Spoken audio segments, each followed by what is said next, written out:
Welcome to LOA Today. I'm Walt Thiessen. With me today is longtime listener, poet laureate, and Taya Master, Anne-Marie Young. This is your Daily Dose of Happy. We are so happy you decided to join us today.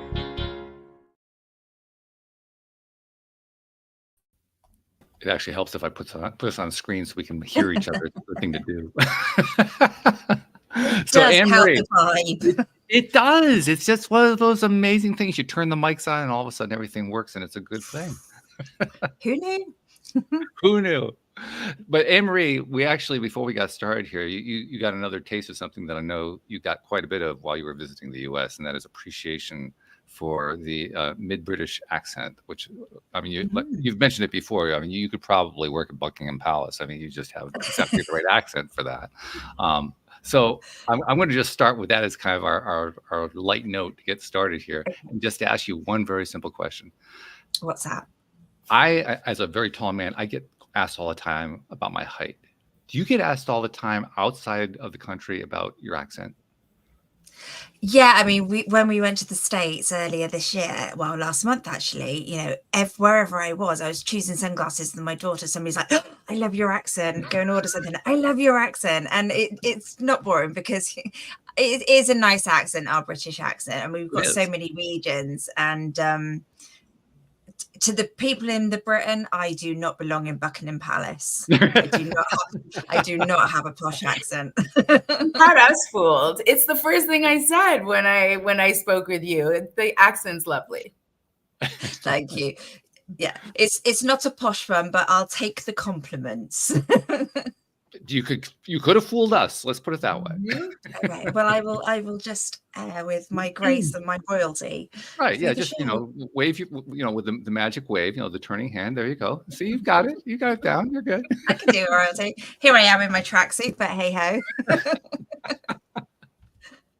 So we're joined today by Bev Mitelman, excuse me, who, as she was pointing out to us at the beginning, before we got started, her topic is one that is full of trauma.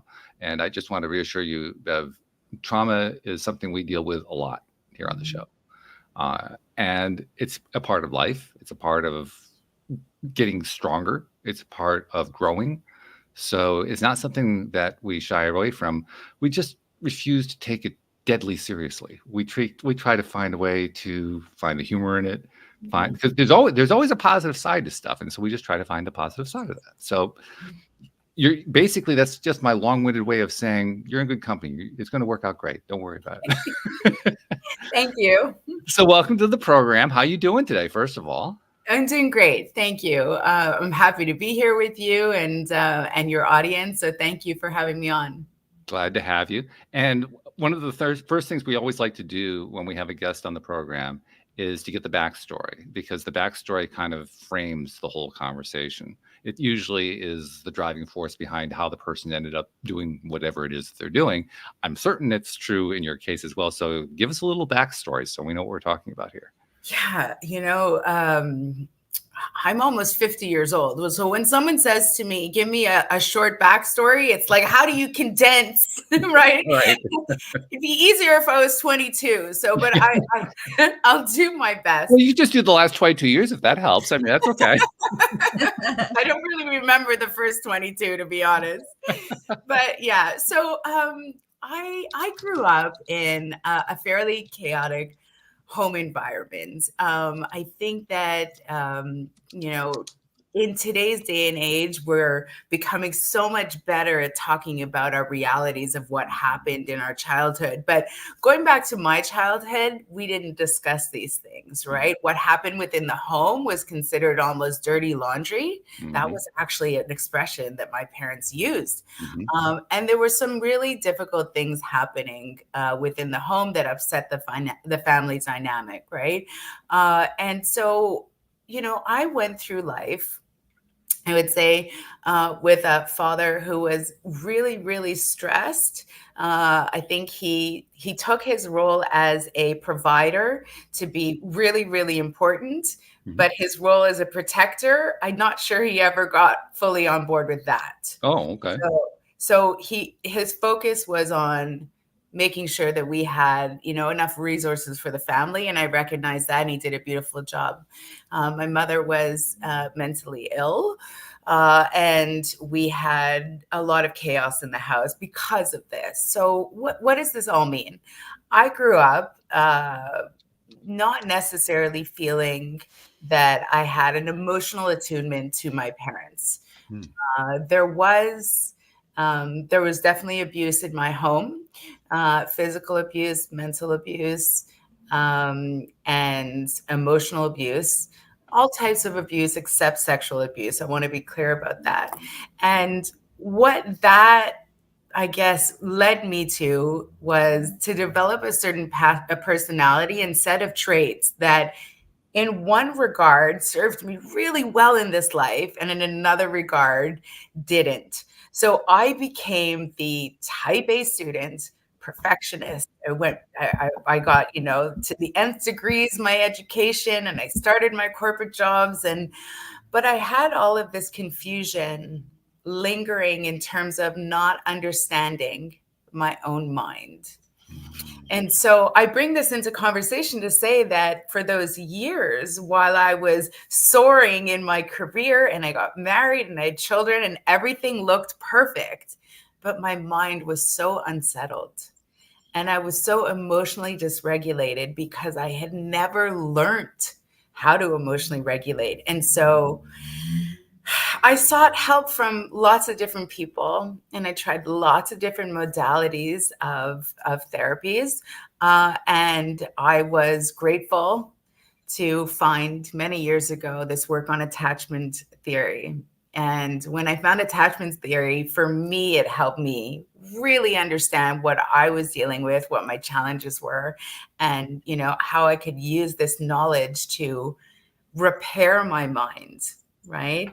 And I say repair my mind because when we talk about attachment styles, it's really a set of learned behaviors. We learn these really young. It's like a set of rules for how we give and receive love, how we emotionally bond with someone else. So important in this world. And if we come to the realization that we need to do some work on ourselves, and we're having trouble in our relationships, and we're not feeling like we're equilibrated, like we're off balance, we can unlearn a lot of these patterns. And so, long story short, I took you through the 50 years. Well done. Yeah, long story short, what was such a difficult childhood brought me into a direction of healing myself. I say healing's a journey, it's not a destination, but healing myself. And now I spend my time working with others so that they can understand their mind, and they can also move towards a much more peaceful, harmonious sense of self, to understand their mind and to build much better relationships with those around them. Fantastic. By the way, you did that very, very well. I mean, you said that was 50 years, and you condensed that beautifully. So well done. Thank you, Wallace. Thank you. That's tricky, right? I mean, Where do you start? Yeah. Well, I think you did it very nicely. And there's one point that I want to zero in on, because the phrase you used, attachment theory, has some very specific meanings to it. I want to make sure we bring those meanings out. Let's start by differentiating between attachment and connection. Okay. So, such a great question. So connection, we can have connection with almost anyone, right? So you can walk into Starbucks in the morning and you can have a nice little point of connection with your barista, and you can exchange a smile, and you can have connections with lots of different people, right? We connect on so many different levels, right? So sometimes we really connect with a particular friend on, intellectually, and we have great conversations, or we have another girlfriend of ours, who we really connect to emotionally. Of course, we can connect physically, we can connect sexually, spiritually. So the term connection references something just a little bit more in the moment, short term, right? It can be much longer, but if I use the example of the barista, you see them in the morning, it's a 3-minute connection, you're on with your day. Right. So attachment is very different. Attachment is an emotional bond with someone. So that takes time to develop, right? And as we come into this world as little babies, the first attachment that we have is to Mom. mom. It could be a dad, it could be a grandmother, but our caregiver, right? So whoever's playing that primary caregiver role, that's our initial attachment, is to that person.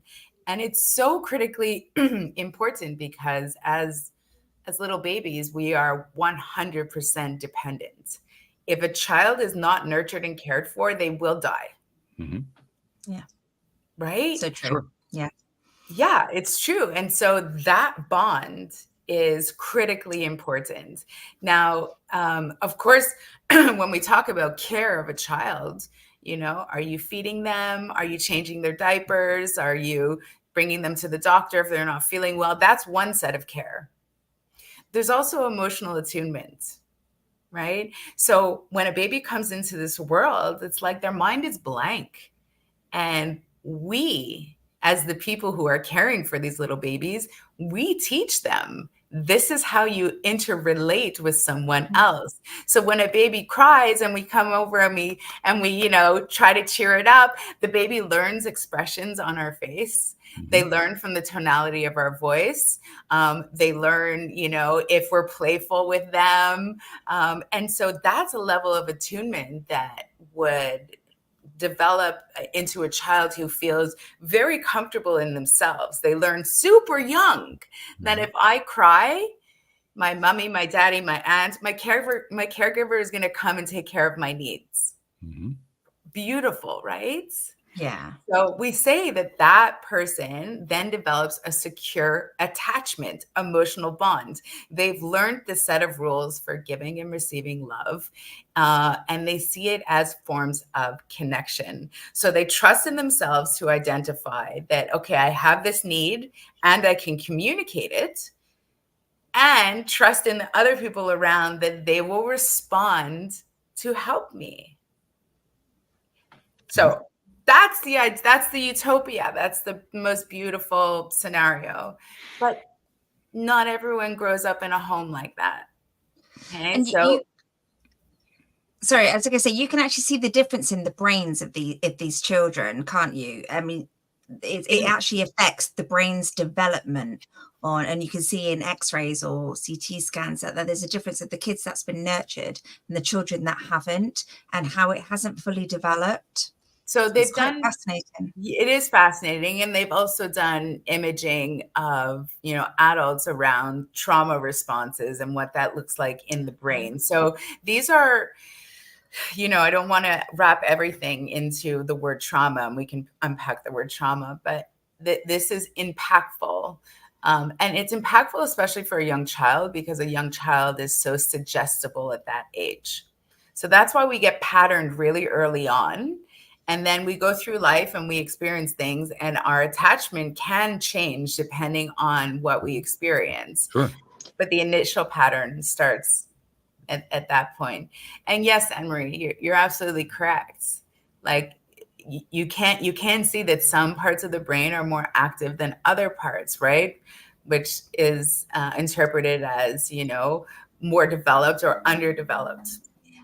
So then we go to the other, I would say part of our population. It's generally split in half, and people like to, question how valid the statistic is. This is all self-reported, so it's difficult to say, 18% of the population. So we're not like very strict on the statistics. So we tend to go like half the population is secure and the other half has a more insecure attachment style. And an insecure attachment style can fall along a continuum, right? Where there's different sub-styles within that. So we have an anxious, preoccupied person, and I'll talk about all of this in a moment. We have a dismissive, avoidant person who's on like the other side of things. And then somewhere in the middle, we also have what we call the fearful avoidant. And that person exhibits traits of both the dismissive avoidant and the anxious preoccupied. This person is usually the one that people will call the hot and cold partner, right? One day they're into you, one day they don't want to hear from you. Right. So, right. And so now we're starting to see, okay, there's a distinct set of behaviors. So behaviors, emotional patterns, thought patterns, communication style, boundaries, coping mechanisms that very prescriptively can follow each one of these individuals into their adult years, depending on the level of attunement and what they received as a child. So let's juxtapose, the first baby who, for the most part, the parent was consistently attuned to them. Let's juxtapose that with other scenarios. So And before you even go there, I just want to clarify one point. Sure. Because I'm pretty sure that, we always have to lay things out like this so that we understand what different categories we're talking about. But when you look at the actual real picture, there's no such thing as somebody who was purely secure, another person who was purely traumatized. It's a gray scale, right? Different people falling on different places on that scale on a wide variety of different things. So it's not like it's black and white kind of a thing. It's got gray.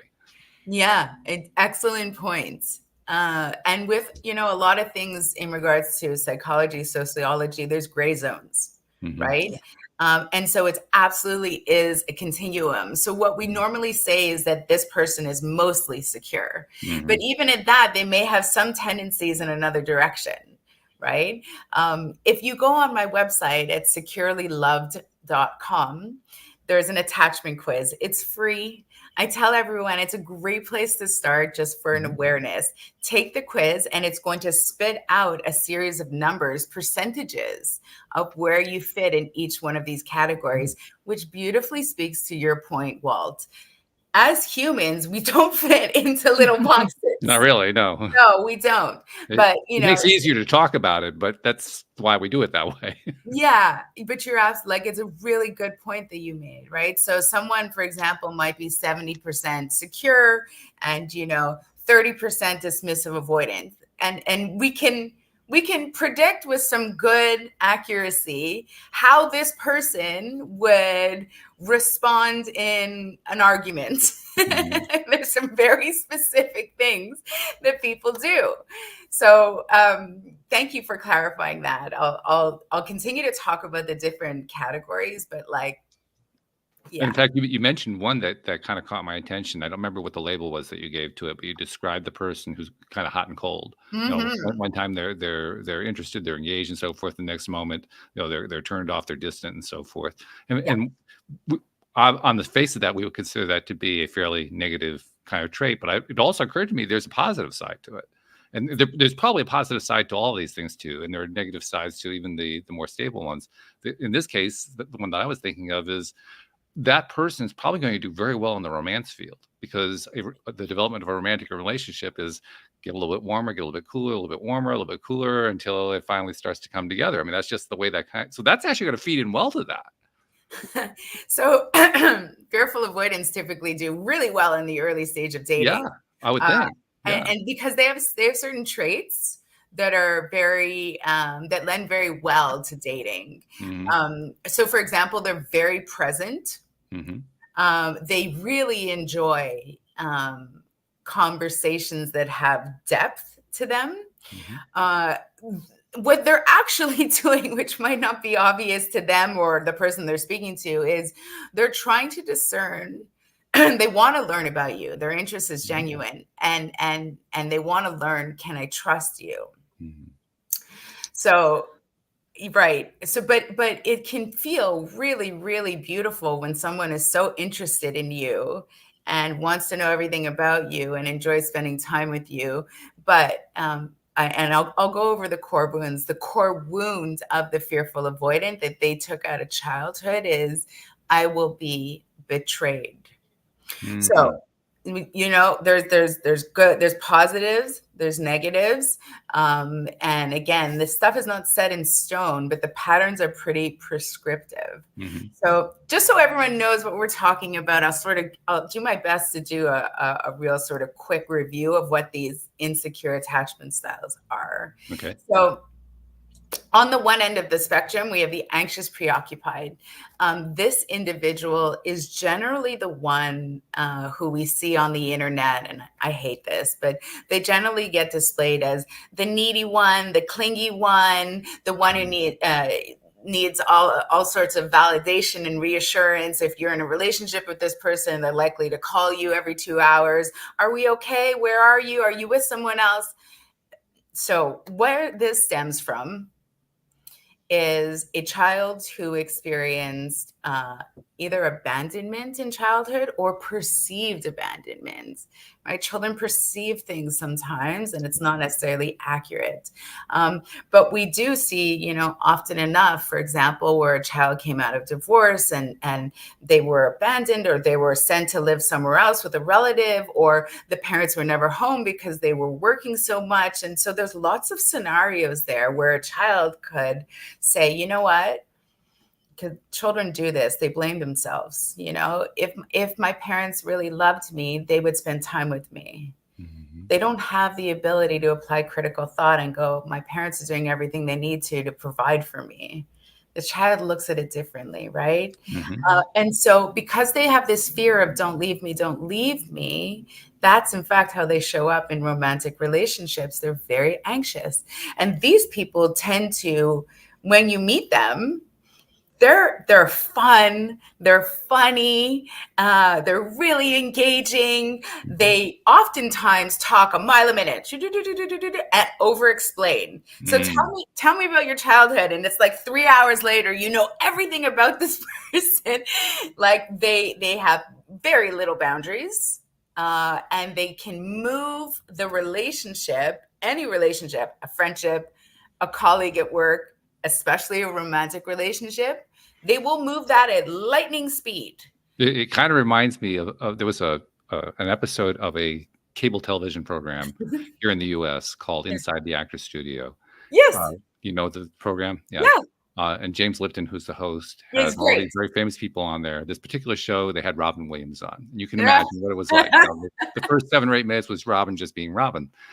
And the thing that was really noteworthy in particular in relation to what you were just talking about is after Robin was Robin for like the first 7 or 8 minutes and everybody's sides are splitting because of all the laughing, James Lipton very drolly says, for my first question, which kind of illustrates what you're talking about there. Somebody who just, I mean, not that Robin Williams was that particular personality necessarily, but that was his comedic style. But that kind of person literally just can go on and on, so that it becomes a funny line to say, well, here's my next question, because that's the last thing you're going to say for the next 10 minutes. Yeah, and I was a big fan of Robin Williams. I'm glad that there aren't too many of us who aren't. Right. I mean, iconic.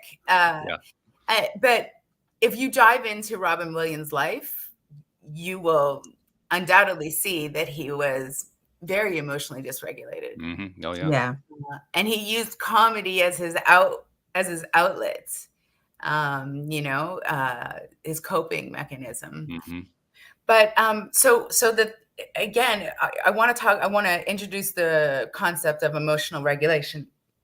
Emotional regulation is yet another skill. So if you come out of a home where your parents themselves have the skill to emotionally regulate, and there's conflict or something that comes up, and you're able to learn how to communicate, and there's space given for your emotions. And, I raised 2 boys. They're 18 and 20. They're both off at university now. But when my boys would get angry, what they would want to do is sit there and like slam the door and yell. And I remember sitting them down and go, you can be angry, that I'm okay with that. You can't slam the door. Yeah. Because I own that door that you're slamming, right? So you can't do that. You can't punch a wall. But you can tell me, I want you to take a little bit of space. I'm going to take a little bit of space, calm down. And then when you're ready to talk, I want to hear what you're angry about. Mm-hmm. Because if I did something, or I said something, tell me because I won't do it again. Mm-hmm. Right? That's the type of emotional regulation that generally happens when a child is in a secure home. The parents are emotionally mature. They have the skills. They pass the skills down to the parents, to the kids. Yeah. Now, in the other set of homes, oftentimes when we're talking about children who come out of homes where there's a great deal of chaos, neglect, abuse, abandonment, oftentimes the caregivers themselves are not emotionally regulated. Right. And so they're unable to pass this along as a skill. So we come into adulthood and there's a whole group of, adults who, when they're upset, lose it. They don't know how to say, you know what, I'm going to go for a walk and let my nervous system calm down. They never learned how to self-soothe. Mm-hmm. They only learned how to do it, that they're heavily reliant on an external source, or the way that they self-soothe, for example, they become overly self-reliant. They shut out the world and they just spend 3 days by themselves. So, they really take themselves out of the situation. They've never learned co-regulation with a partner. So they're at a great disadvantage because they come into the world and they don't have the same set of skills. Right. And the skills that they do develop are actually counterproductive, but they seem productive at the time. I mean, I'm literally thinking of a neighbor right now. Yeah. This is a neighbor who the two parents have never learned that their own escalation teaches the child to escalate. Right. And so every time that they get frustrated with the child, they escalate, then the child escalates, and then they get mad at the child for escalating. And you can hear them repeat the behavior over and over and over and over again. And there's a part of you in your own mind that says, are they ever going to learn what they're doing? They probably won't necessarily unless somebody points it out to them. Well, that's it. And then if you try to point it out to them, ego gets in the way, right? Because it feels like a criticism. But right. I have a friend like that too. She's constantly yelling at her two daughters. Mm-hmm. And I've tried to say, you know what, there's better ways to deal with it. But she calls me and she's like, I'm done. The kids are yelling at me and this. And I'm like, of course they're yelling at you. You taught them that's how you communicate. They don't know any other way. That's exactly the strategy you gave them. I mean, why are you surprised? I'm like, they learned exactly what they needed to learn from you, except you taught them the wrong thing. Mm-hmm. Mm-hmm. Right. So there's that point of reflection too. But so anyways, I'm going to circle back. We have the anxious, preoccupied person.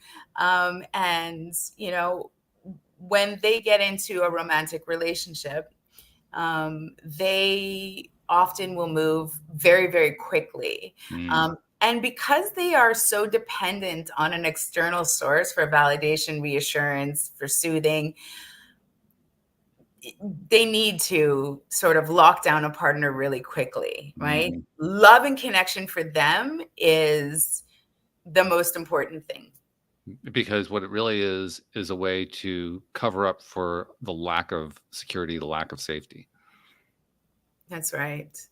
That's right. Such a good connection you just made. Yeah. So now on the other side of the spectrum, the dismissive avoidant person, they also didn't learn how to self-regulate in their childhood.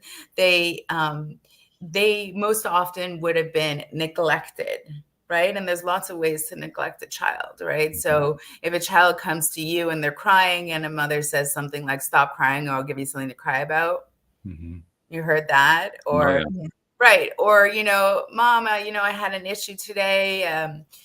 So-and-so told me that they didn't like my hair. This is like kid stuff, right? Mm-hmm. And it's invalidated, right? Mm-hmm. Maybe your mother turns around and says, well, that's not a big deal. What are you worried about that? Mm-hmm. Well, I am worried about it. It upset me, so I'm trying to talk to you about it. So there's a lot of ways to neglect. When parents also give you the silent treatment or, when they are specifically giving attention to another sibling and not you, emotional attention, praise, approval. There's all these things that we need as humans, right? So if you deny your child that, it is emotional neglect. And so what happens is that the child learns, this child develops into a person who has a dismissive avoidant attachment style, they learn that I can't rely on others. I've asked and they didn't help. So my strategy is I'm going to become incredibly self-reliant, hyper independent, right? And I'm going to value my freedom, my independence, my choice. And these folks, also have a hard time in relationship. You could imagine, right? Because Sure. every time they're feeling dysregulated, they need to step out of the world and regulate. And the anxious preoccupied, when they're feeling dysregulated, they need to call 10 girlfriends and tell the story 6 times over and over and over, right? They need to talk it out. Anne Marie, have you had a friend like this before that has called you and like for 3 months is talking about the same thing? Yeah, and she's like, please, what, when you go over the same things over and over again, it can be so draining, so exhausting, and they're not taking any advice. Not that they have to, but it's quite draining way to live, I think. It is. It's because, and so, but if I tell you that what they're trying to do is emotionally regulate their body, they don't know how to do it themselves. And so they'll call anyone and everyone who will listen, and they'll repeat the story. For them, that's what is trying to balance out. Okay. Yeah. Now, so we have these 2 categories of people. And then we've got the fearful avoidance in the middle. We're going to talk about that person again. Now, the one core wound, limiting belief that is the same for all of the insecure attachments, whether it be dismissive avoidant, whether it be anxious preoccupied, or the fearful avoidant, all 3 of them have one shared core wound, which is I am unsafe. Right. And we talked about safety. The child who comes out of a secure home, they have a secure base. They feel safe in expressing themselves. They feel safe that others will respond to them in a healthy way. The other folks don't. The way they deal with feeling unsafe is where we see the distinguishers. So the fearful avoidance is the most complex of all the attachment styles. Another name for this would be disorganized attachment. And the reason is because generally a child who develops a fearful avoidant attachment style is coming out of a home where there was a lot of chaos and oftentimes abuse. Right. So I want to imagine for a moment that a young child is, desperate for the love of their father. And you know what? I'll use myself as an example because this was my situation. I thought that my father, made the sun come out in the morning. To me, he was like, and the outward world also saw him as a very intelligent, powerful, kind person. But behind closed doors, he was mean. He was mean. He was physical. He was frightening as hell. And I was just a little girl, and he's got this huge, presence, like he's 6 feet tall. And so I grew up feeling really, really confused. Understandably. Because all I wanted was the love of this man, Daddy, I did this at school today and see what I did. But it's from the same man who would, throw me across like against a wall.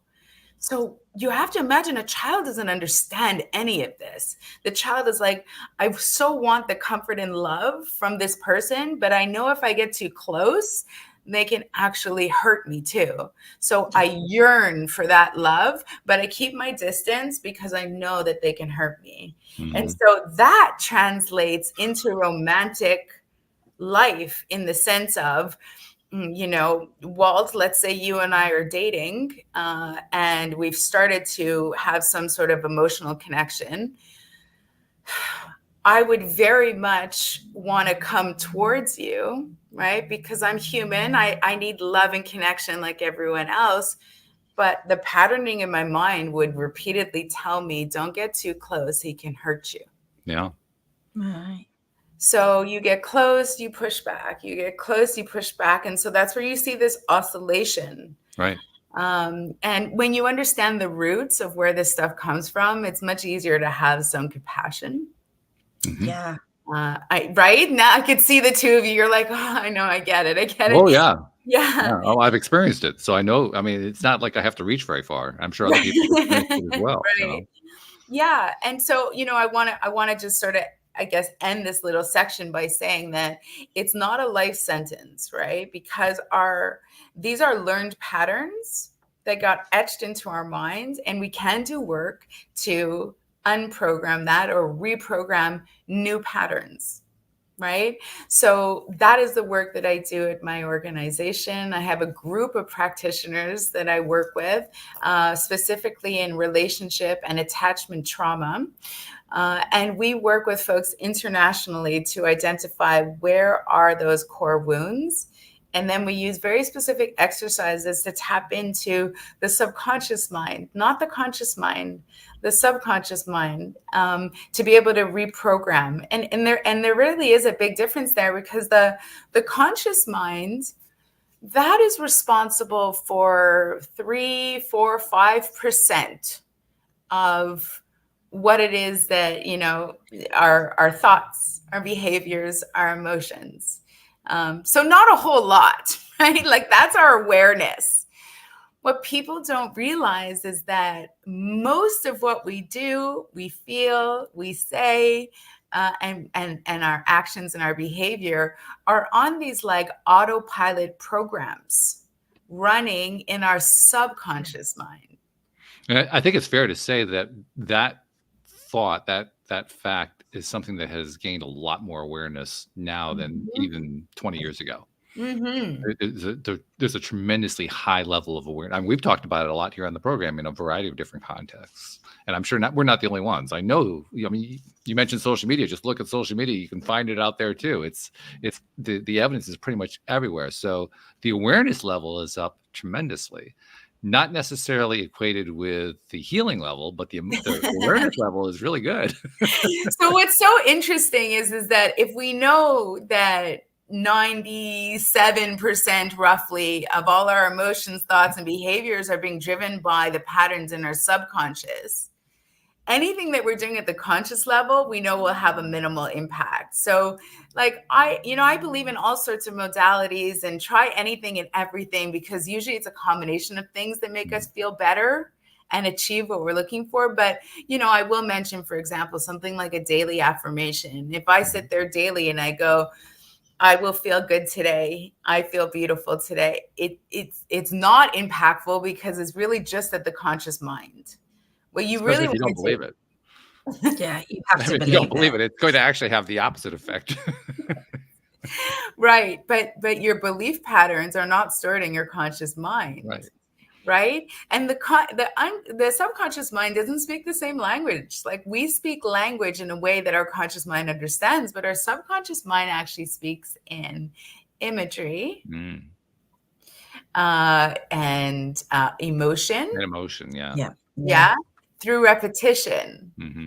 So, and that's how things got sort of, patterned in there to begin with. Right. So, yeah, that's why I think that this work, for me anyways, was really helpful.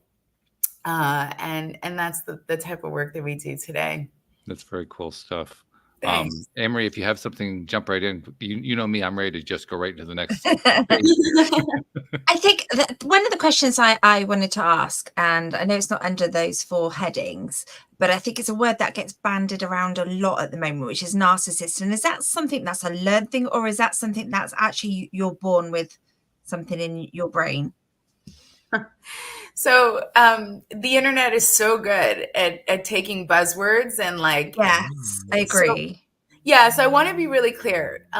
All of us, people get upset when I say this, all of us have narcissistic traits. Oh my God. I would Right. agree. Like people think that like that's the most insulting thing I can say. Well, no, because you know, to some degree, we all need to be concerned about ourselves, right? And certain Sure. things. It doesn't mean that we experience grandiosity. It doesn't mean that we don't have empathy for others, but all of us have to various degrees narcissistic traits. Yeah, if you can't take care of yourself, you're not going to stay alive. I mean, that's basic to human survival. You have to Yeah, have concern for absolutely. yourself. Yeah.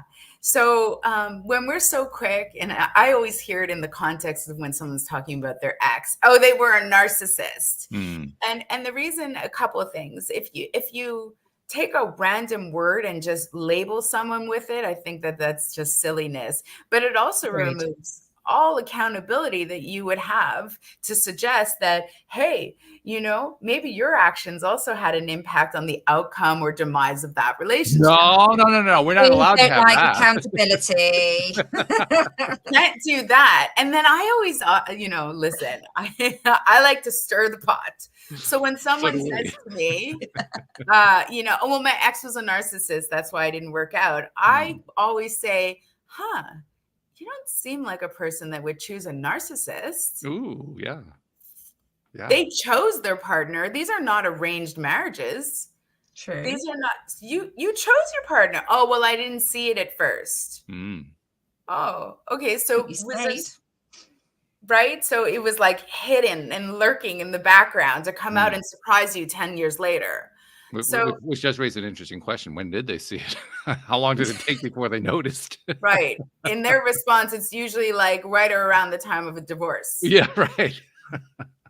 Right. But so I do want to make a distinguisher again that attachment styles, everyone has an attachment style. It is not a mental illness. We do not diagnose people with attachment styles. We all have them. And you know, narcissism, that's a whole other ball of wax. So we all have narcissistic traits, but narcissistic personality disorder is an actual diagnosable mental illness, right? It's in the DSM-5. So when people use the word narcissist, I'm not sure they're talking about traits or they're talking about mental illness. Either way, it's not our place to start diagnosing other people. Yeah. I think it's very dangerous to throw these labels onto people. So I'm not a fan of that. Yeah. No, I was thinking about actual narcissists rather than, because I know the word is bandied around way too much. But it was just because I know there is a condition and I didn't know if it was a learned behavior or not. So, no, people who are narcissistic, you know, studies will suggest that that it's a combination, right? They're born, but then they also learn some of these tactics. But what makes someone narcissistic is that at the center of their behavior is manipulation, right? So, oftentimes, I will see a comparative between someone who's narcissistic or has narcissistic traits and someone who's dismissive avoidant. Someone who's dismissive avoidant is running away because they're trying to regulate their nervous system. But to the other person, when they're stonewalling, they're not answering texts, they're not answering calls, it's very aggravating. Right. So I work with dismissive avoidance and I'm like, listen, you got to learn to communicate a little bit, right? Because your behavior is impacting the other person, but the motivation isn't the same. When a dismissive avoidant pulls away, they're not trying to cause physical harm or emotional harm. So it's not the same thing. Yeah. No, I can see that. Yeah, of course. One other thought that comes to my mind too, and you were kind of alluding to it a moment ago, is that the labels necessarily involve experiences. They are reflective of experiences that were had in early childhood and that later develop into patterns. But there's also another piece to it that you kind of started touching on. I'd like to bring it out a little bit more, and that is there's a perception piece to it. Because whatever your perception is of your own experience is going to have almost a bigger role than what the experience is, don't you think? I mean, we're very creative beings. We can turn any scenario into anything. I continue to be amazed at just how powerful the human mind is at creating any scenario out of anything in any way that the person wants to do it. I mean, you're so right on the money. As humans, we are great storytellers. Oh yeah. Right?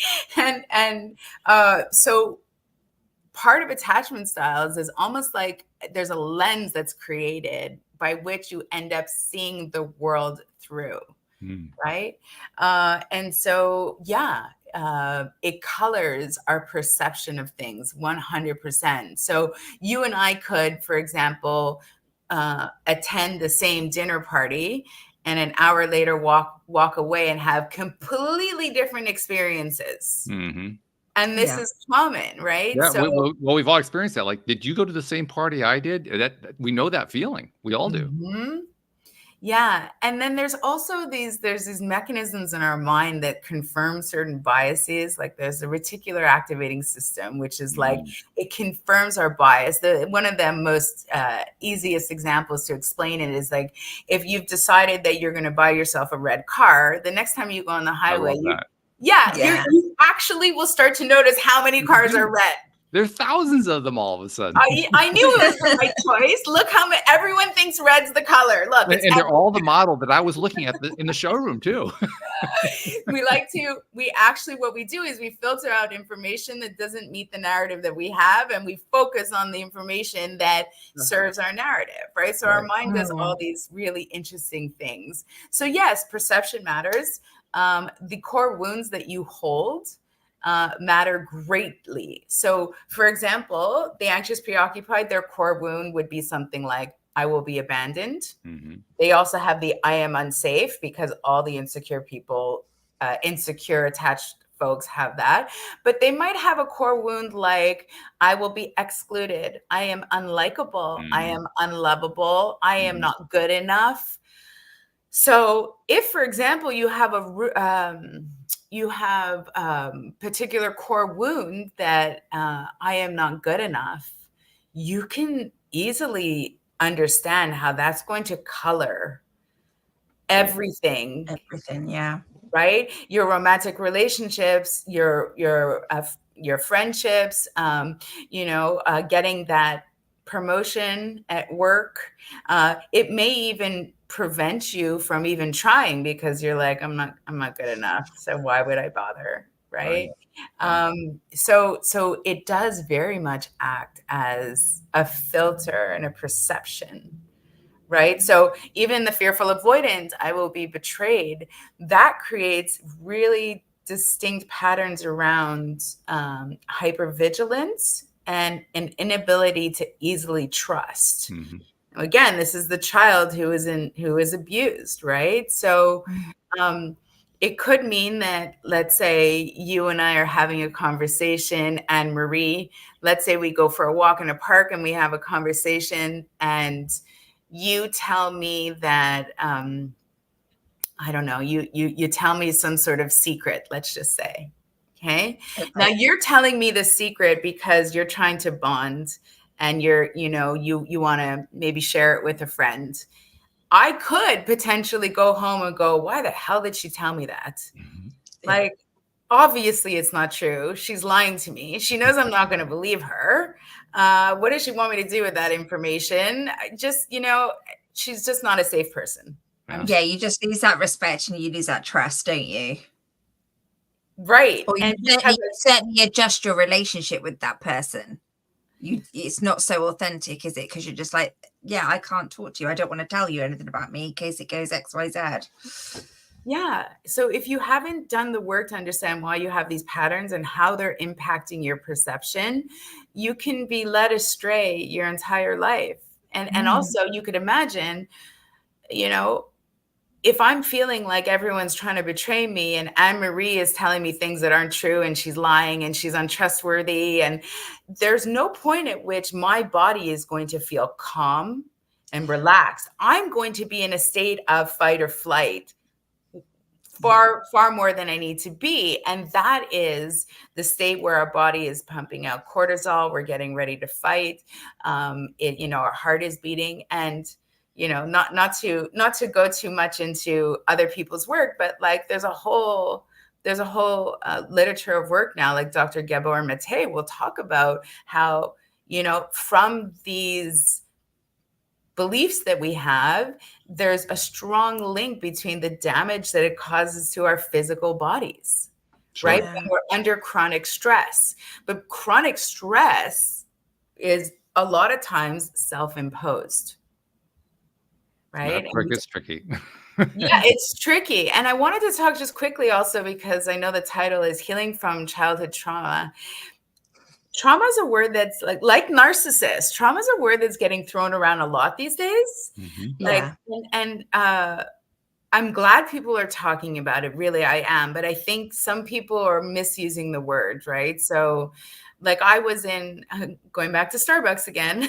Maybe I drink too much coffee, but Well, you have to pick my share because I'm allergic to it. So you get mine. So I'm drinking for both of us. There you go. Yeah. I mean, I was in Starbucks and someone picked up her drink. She was young, like a teenager, early 20. And she took a sip and it was too hot. And she went, "Oh my God, I'm traumatized. That was too hot." And I was like, so, or, like first year university students, they do poorly on a test. And they're like, "I'm traumatized. I can't finish university." It's kind of like the experience that often happens with pre-med students and medical school students. They basically take on the symptoms of whatever the latest disease is that they're studying. Yeah, it's very interesting. And the reason that I bring this into conversation is because language matters. So trauma, I like to talk about traumatic events.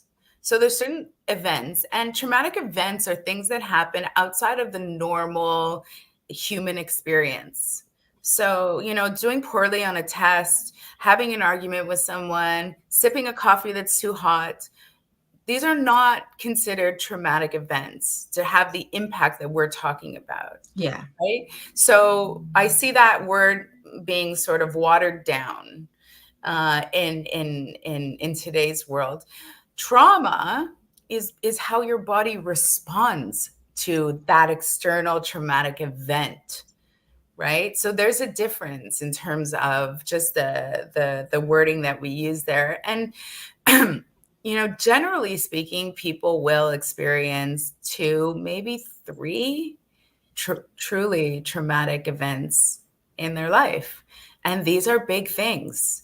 We're usually centered around health or close to losing your own life, or any sort of accident, or any sort of like, if you were exposed to war, extreme violence. This is what we constitute as, extreme traumatic events. Yeah. And the early work on trauma and PTSD and then CPTSD was done on Army veterans. Mm-hmm. I mean, they came back from war. So that's where we generally have our understanding. So I'm happy that people are talking about trauma, but I want to make sure that we're not talking about like, "Oh, McDonald's screwed up my order. I'm so traumatized." That's not, that's not what it is, right? That's just life. Yeah. The key differentiator that I heard in what you said is, how did it affect your body? How did it affect you internally? It isn't so much how severe the trauma is. It's what was the effect on you? Yes. And again, how old were you when it happened? How much did you understand it? Mm-hmm. How much did you internalize it?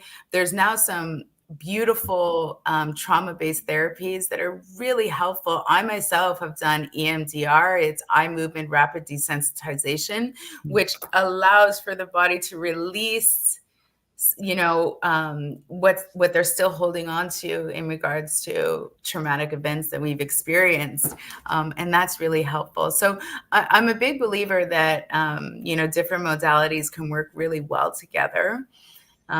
Childhood trauma, we have to recognize that there were many children who did not receive the connection and love that, I would say a healthier child, because it does impact, right? So a healthier child would have experienced, and they are at a disadvantage when they go through the world.